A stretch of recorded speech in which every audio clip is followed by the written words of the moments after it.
যে খবরের দিকে নজর রাখতে হবে, আজ তৃণমূলের ভোট সংক্রান্ত বৈঠক, অভিষেক বন্দ্যোপাধ্যায়ের ভার্চুয়াল বৈঠক, বিধানসভা নির্বাচনকে লক্ষ্য রেখে এই বৈঠক। তৃণমূলের ভোটার তালিকা সংশোধনী বৈঠকে থাকবেন রাজ্য সভাপতি সুব্রত বক্সী, তৃণমূল সাংসদ, বিধায়ক, জেলা সভাপতি, জেলার সাংগঠনিক দায়িত্বপ্রাপ্তরাও। ইতিমধ্যে এই মুহূর্তে তৃণমূলের নজর ভোটার তালিকায়। বৈঠক থেকে কি বার্তা দেবেন অভিষেক বন্দ্যোপাধ্যায়, এখন সেদিকেই তাকিয়ে রয়েছেন প্রত্যেকে।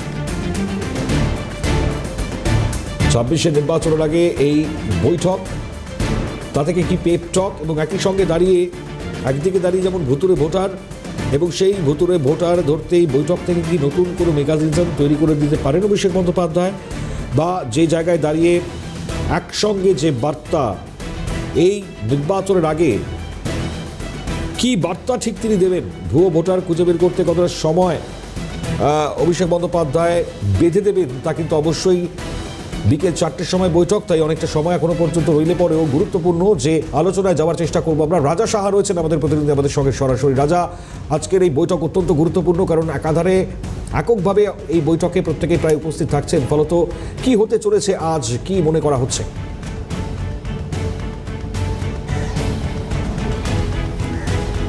দেখো, ভোটার তালিকা সংশোধনীয় বৈঠক একেবারে 2026 বিধানসভা নির্বাচনকে লক্ষ্য করেই কিন্তু করবেন আজকে তৃণমূল কংগ্রেসের second in command Abhishek Bandyopadhyay.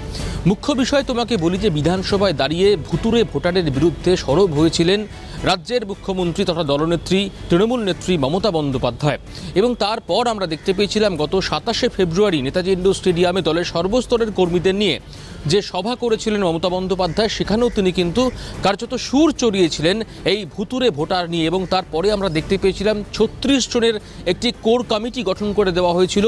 প্রত্যেকটি জেলায় জেলায়, প্রত্যেকটি বাড়িতে বাড়িতে গিয়ে ভোটার তালিকা সংশোধনের কাজ একেবারে দলের কর্মীদেরকে রাস্তায় নামিয়ে দিয়েছিলেন তৃণমূল নেত্রী মমতা বন্দ্যোপাধ্যায়। ইতিমধ্যেই তোমাকে বলি যে গত 6 তারিখ অর্থাৎ 6ই মার্চ কলকাতায় তৃণমূল ভবনে এই 36 জনের কোর কমিটির একটি বৈঠক হয়েছে। সেই বৈঠকে তৃণমূলের রাজ্য সভা, একেবারে তোমায় বলি পশ্চিমবঙ্গ রাজ্য কমিটির সভাপতি সুব্রত বক্সী, তিনি নির্দেশিকা দিয়েছেন একাধিক, এবং সেই দিনকেই ঠিক করা হয়েছিল যে আজ অর্থাৎ 15 তারিখ 15ই মার্চ ভার্চুয়ালি বৈঠক করবেন অভিষেক বন্দ্যোপাধ্যায়। সেখানে ভোটার তালিকা সংক্রান্ত যে পার্টির লাইন, পার্টির স্ট্যান্ড কী থাকছে, সেটাই কিন্তু একেবারে জানিয়ে দেওয়া হবে। প্রথমে ঠিক হয়েছিল যে এই কোর কমিটি নিয়েই বৈঠক হবে ভার্চুয়ালি, কিন্তু পরবর্তী ক্ষেত্রে যেটা ঠিক হয়েছে যে এই কোর কমিটির সদস্যদের পাশাপাশিও কিন্তু তোমাকে বলি যে রাজ্য কমিটির যে সদস্যরা রয়েছেন তারা যেমন থাকবেন, এবং একই সঙ্গে তোমাকে বলি যে জেলা কমিটির যে চেয়ারম্যান এবং সভাপতিরা রয়েছেন তারাও থাকছেন, এবং তারও সঙ্গে প্রত্যেকটি কর্পোরেশন, পুর নিগম, সেই পুর নিগমের কাউন্সিলররা যেমন থাকবেন, প্রত্যেকটি পৌরসভার চেয়ারম্যানরা থাকবেন, এবং জেলা পরিষদের সভাধিপতি তারাও কিন্তু আজকের এই বৈঠকে উপস্থিত থাকবেন। মুখ্য বিষয় একটাই, তা হলো হাতে সময় বেশি নেই, এর মধ্যেই কিন্তু রাস্তায় নামতে হবে এই ভোটার তালিকা নিয়ে। ইতিমধ্যেই যে কাজটি মমতা বন্দ্যোপাধ্যায়, বিধানসভা অধিবেশন চলছে এই মুহূর্তে, বিধানসভা অধিবেশন চলাকালীন যে বিধায়করা এসছেন তাদের প্রত্যেককে মমতা বন্দ্যোপাধ্যায় নির্দেশ দিয়েছেন এই মুহূর্তে প্রত্যেক এলাকায় জনসংযোগ বাড়াতে হবে, এবং একই সঙ্গে ভোটার তালিকা সংশোধনের কাজে হাত দিতে হবে। দেখো, মুখ্য বিষয় তা হলো মহারাষ্ট্র এবং দিল্লিতে যে বিধানসভা নির্বাচনে, এবং সেই বিধানসভা নির্বাচনে ইন্ডিয়া জোট সঙ্গীদের শোচনীয় হার, এবং তারপরেই কিন্তু এই ভুতুরে ভোটারের যে বিষয়টি, সে বিষয়টি উঠে আসে। এই রাজ্যের ক্ষেত্রে তৃণমূল কংগ্রেসের রাজ্যসভার সাংসদ সাগরিকা ঘোষ, তিনি প্রথম মুখ্যমন্ত্রী মমতা বন্দ্যোপাধ্যায়ের নজরে গোটা বিষয়টি আনেন, এবং তারপরেই কিন্তু জানিয়ে রীতিমতো নড়ে চড়ে বসেছে তৃণমূল কংগ্রেস নেতৃত্ব। ইতিমধ্যেই কলকাতা এবং দিল্লিতে কেন্দ্রীয় নির্বাচন কমিশনের অফিসে কিন্তু চাপ বাড়িয়ে রেখেছে তৃণমূল নেতৃত্ব। সব মিলিয়ে আজকের এই বৈঠক থেকে, আজকে কোর কমিটির দ্বিতীয় বৈঠক, এই বৈঠক থেকে অভিষেক বন্দ্যোপাধ্যায় এই দলের এই ভোটার তালিকা সংশোধনীয় বৈঠক থেকে ঠিক কী বার্তা দেন, কী লাইন বেঁধে দেন দলের কর্মীদের জন্য, সেটাই কিন্তু এখন দেখার।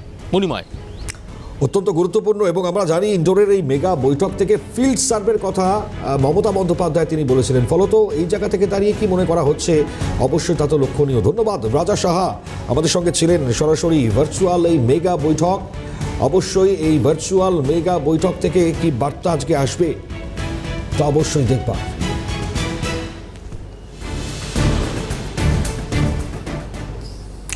আর অন্যদিকে পশ্চিমবঙ্গের বিভিন্ন জেলার সাংগঠনিক তালিকা প্রকাশ বিজেপির। 25টি জেলায় বিজেপির জেলা সভাপতিদের নাম ইতিমধ্যে ঘোষণা করা হয়েছে। 26-এর নির্বাচনের আগে নতুন জেলা সভাপতিদের নাম ঘোষণা, বিজেপির রাজ্য সভাপতির নাম ঘোষণা কিন্তু এবার শুধুমাত্র সময়ের অপেক্ষা। খুব গুরুত্বপূর্ণ, বিজেপির এক্ষেত্রে দাঁড়িয়ে যে নাম ইতিমধ্যে প্রকাশ্যে এসছে জেলা সভাপতি তাদের নাম ইতিমধ্যেই প্রকাশ্যে এসছে এবং সেই জায়গায় নামের যে তালিকা তা প্রকাশ পেয়েছে। 25টি জেলার যে নতুন নামের তালিকা তার মধ্যে 17টি নতুন মুখ আমরা লক্ষ্য করতে পেরেছি 25টি সাংগঠনিক জেলা সভাপতির নাম ঘোষণার সঙ্গে সঙ্গে। এবং খুব গুরুত্বপূর্ণ, কারণ নির্বাচনের ঠিক আগেই এই নাম নির্বাচিত করা এবং একই সঙ্গে প্রকাশ্যে নিয়ে আসা। দেখাচ্ছি আপনাদেরকে এক এক করে যে নাম 2026-এর বিধানসভা ভোটের আগে যে নামগুলি আপনারা দেখতে পাচ্ছেন। 25টি সাংগঠনিক জেলার যারা সভাপতিরা হলেন তাদের নাম নতুন জেলা সভাপতির তালিকায় রয়েছেন কিন্তু 17 জন নতুন মুখ। এবং এই জায়গায় দাঁড়িয়ে খুব গুরুত্বপূর্ণ যে ছবি আপনাদেরকে দেখাচ্ছি। এখন অবশ্যই নির্বাচনের আগে কি দায়িত্ব তাদের থাকছে ইতিমধ্যেই গুরুত্বপূর্ণ, কারণ যে বৈঠক এবং একই সঙ্গে দাঁড়িয়ে যে বার্তা বা আগামী সময়টাতে কীভাবে ঝাঁপিয়ে পড়তে হবে নির্বাচনের লক্ষ্যে জেলা সভাপতিদের, তাদের কি ভূমিকা হতে হচ্ছে, সামগ্রিক গোটা বিষয় নিয়ে পরবর্তী সময় গুরুত্বপূর্ণ সেই বৈঠক অনুষ্ঠিত হবে। তার আগে যে নাম সামনে এসছে একটু বিস্তারিত জানি। প্রীতিশ রয়েছেন আমাদের সঙ্গে, আমাদের প্রতিনিধি। প্রীতিশ, অত্যন্ত গুরুত্বপূর্ণ পশ্চিমবঙ্গের বিভিন্ন জেলার সাংগঠনিক এই তালিকা প্রকাশ এবং তা থেকে আগামী সময়টা 26-এর নির্বাচনের আগে কতটা গুরুত্বপূর্ণ?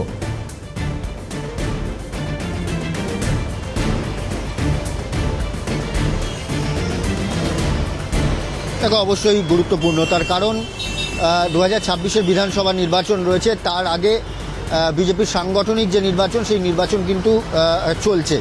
এবং সেই পর্যায়ে যদি তুমি দেখো তাতে করে বিজেপির যে 39টি জেলা সেই 39টি জেলার মধ্যে 25টি জেলার যে জেলা সভাপতি তাদের নামের তালিকা প্রকাশ করলো রাজ্য বিজেপি নেতৃত্ব। যে সাংগঠনিক নির্বাচন রাজ্য বিজেপির রাজ্য জুড়ে চলছে, অর্থাৎ সংগঠনের যে নির্বাচন সেই নির্বাচন যে চলছে সেই নির্বাচন অনুযায়ী প্রথমে মণ্ডল সভাপতি নির্বাচিত হন এবং মণ্ডল সভাপতি নির্বাচিত হওয়ার পর কার্যত তাদের নামের তালিকা ঘোষণা করা হয়। বিভিন্ন জেলায় জেলায় মণ্ডল সভাপতি কারা হয়েছেন সেই নামের তালিকা চলতি মাসেই কিন্তু সপ্তাহ দুয়েক আগেও ঘোষণা করা হয়েছিল রাজ্য বিজেপির তরফ থেকে। এবং তারপর জেলা সভাপতিদের নাম ঘোষণার পালা, এবং জেলা সভাপতিদের নাম ইতিমধ্যেই প্রায় বেশিরভাগ ঘোষণা হয়ে গেল। গতকাল ঘোষণা করা হয়েছে রাজ্য বিজেপি নেতৃত্বের তরফ থেকে। 39টি জেলার মধ্যে 25 জন জেলা সভাপতির নাম ঘোষণা করা হয়েছে। এদের মধ্যে 17 জন নতুন জেলা সভাপতিকে রিক্রুট করা হয়েছে, অর্থাৎ 17 জনই নতুন এবং বাকি যারা রয়েছেন তারা পুরাতনরাই থাকছে। যদি কলকাতার যে জেলাগুলো রয়েছে সেই সমস্ত কলকাতার জেলার উদাহরণ যদি দিই তাহলে দুটি কলকাতার জেলা অর্থাৎ উত্তর কলকাতা এবং দক্ষিণ কলকাতা, উত্তর কলকাতা এবং দক্ষিণ কলকাতার জেলা সভাপতি দুজনকেই অপরিবর্তিত রাখা হয়েছে। উত্তর কলকাতার জেলা সভাপতি তমগ্ন ঘোষ, তাকে পুনর্বহাল করা হয়েছে, এবং দক্ষিণ কলকাতার যিনি জেলা সভাপতি অর্থাৎ অনুপম ভট্টাচার্য তাকেও কিন্তু পুনর্বহাল রাখা হয়েছে। তার কারণ আমি যদি দক্ষিণ কলকাতার কথা বলি, কেননা দক্ষিণ কলকাতা অত্যন্ত গুরুত্বপূর্ণ একটি লোকসভা কেন্দ্র এবং এর মধ্যে একাধিক জায়গা রয়েছে যেখানে অত্যন্ত গুরুত্বপূর্ণ বিধানসভা কেন্দ্র রয়েছে। এর মধ্যে ভবানীপুর অর্থাৎ দক্ষিণ কলকাতার মধ্যে পড়ছে রাজ্যের মুখ্যমন্ত্রী মমতা বন্দ্যোপাধ্যায়ের যে বিধানসভা কেন্দ্র সেই বিধানসভা কেন্দ্র।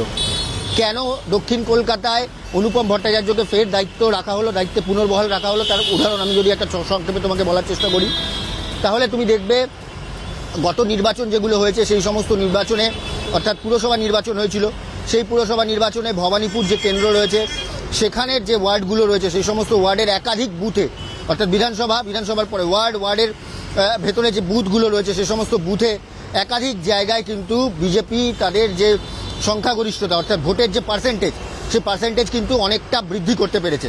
এবং তার জন্যই মনে করা হচ্ছে যে অনুপম ভট্টাচার্যের ওপরেই ভরসা রাখা হলো। এবং তুমি যদি উত্তর কলকাতার কথা বলো, দক্ষিণ কলকাতার পরে যদি উত্তর কলকাতার কথা বলো, আমি ছোটো ছোটো উদাহরণ তোমাকে দিই একটু ছোটো করে মণিময়। যদি উত্তর কলকাতার কথা বলো তাতে করে উত্তর কলকাতাতে এর আগের যে লোকসভা নির্বাচন হয়েছিল সেখানে তাপস রায় তিনি কিন্তু দাঁড়িয়েছিলেন, এবং সেই তাপস রায়কে যখন বিজেপির তরফ থেকে প্রার্থী করা হয়েছিল এই সমস্ত প্রার্থীর করার পর বিভিন্ন বুথে বিজেপির যে ভোটের পার্সেন্টেজ সেটা কিন্তু অনেকটাই বৃদ্ধি পেয়েছিল। তার জন্য কিন্তু তমগ্ন ঘোষের ওপর ভরসা রাখা হলো। এবং তার সঙ্গে সঙ্গে কেএনএসডি অর্থাৎ কলকাতা নর্থ সাবারবান যে ডিস্ট্রিক্ট রয়েছে জেলা, সেই জেলার জেলা সভাপতির পরিবর্তন করা হয়েছে, সেই জায়গায় নতুন জেলা সভাপতি রিক্রুট করা হয়েছে। এছাড়াও তোমাকে বলছিলাম যেটা যে প্রায় 17টি যে বিধানসভা যে জেলা রয়েছে এখনো পর্যন্ত সেই 17টি জেলার নতুন জেলা সভাপতির নাম ঘোষণা করা হয়েছে, নতুন, তারা সম্পূর্ণ নতুন। এবং 2026 যে বিধানসভা নির্বাচন রয়েছে তার আগে এই নতুন জেলা সভাপতিদের নাম ঘোষণার আগে যে সাংগঠনিক বৈঠক হয়েছিল সেই সাংগঠনিক বৈঠকে সম্পূর্ণরূপে বলে দেওয়া হয়েছিল যারা জেলা সভাপতি হবেন, যাদের বিরুদ্ধে একাধিক অভিযোগ আছে, কোনো রকম তাদেরকে জেলা সভাপতির জায়গা দেওয়া হবে না। নতুন জেলা সভাপতিরা বিধায়ক এবং সাংসদ, তাদের এলাকা ভিত্তিকভাবে যারা বিধায়ক এবং সাংসদরা রয়েছেন তাদের সঙ্গে যোগাযোগ রেখে, সমন্বয় রেখে কাজ করতে হবে, এই বার্তাও কিন্তু দিয়ে দেওয়া হয়েছিল। এবং সেই সূত্র ধরেই জেলা সভাপতিদের নাম কিন্তু গতকাল ঘোষণা করে দেওয়া হলো। এখন যেটা দেখার যে রাজ্য সভাপতি কে হতে চলেছেন, কেননা এই জেলা সভাপতিদের নাম ঘোষণা হওয়ার পর সংগঠনের পুরো কাজটাই নিচ থেকে, অর্থাৎ গ্রাসরুট লেভেল থেকে একদম মণ্ডল থেকে শুরু করে জেলা থেকে শুরু করে এবার রাজ্য, এবং রাজ্যের যে জেলা সভাপতি, রাজ্যের যিনি সভাপতি হবেন অর্থাৎ সুকান্ত মজুমদার, তাকেই রেখে দেওয়া হয় কিনা অথবা তার জায়গায় নতুন কাউকে আনা হয় কিনা, সেটাও যেরকম দেখার বিষয়। এবং অবশ্যই যেটা মণিমা সংক্ষেপে বলবো সেটা হচ্ছে এবার রাজ্য সভাপতির নাম ঘোষণা প্রায় বলা যেতে পারে সময়ের অপেক্ষা।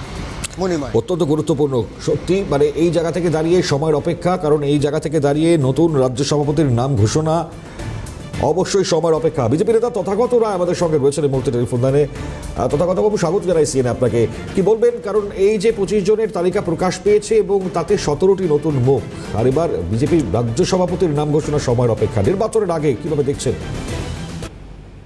সে অপেক্ষা তো বটেই, অনেক দেরিও হয়ে গেল।